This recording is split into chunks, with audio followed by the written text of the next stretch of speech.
Msichana? Yes, landlord. Mbona unamwaga hapa maji?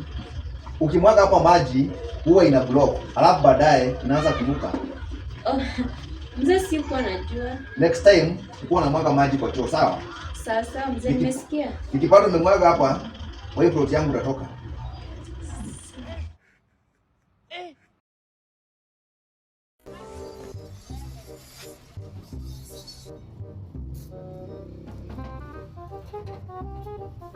Oh, landlord.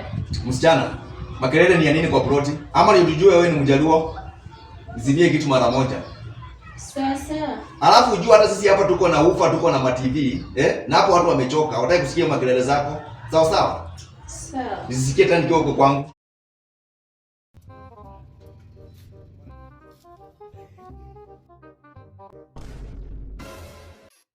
Ha?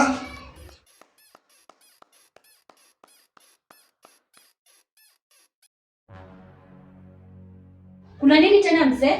Msichana, wewe na huyo mtu wako punguza kidogo. Kupunguza nini? Hiyo kitu mnafanya hata sisi tunajua kuifanya vizuri tena sana. Haiwe mzee, na hata utanisinya hivyo. Yaani kila kitu unaniingilia, kila kitu unaniingilia. Unataka aje na mimi? Siwe nakulipa rent ndio tunataka kwa maisha yangu. Unabishana landlord? Unasikia msichana? Kwa hizo plot zangu utahama? Nitahama. Mradi wewe si baba yangu. Sikujui, nimekutulia tu hapa kwa plot yako. Sasa utafanya nitahama.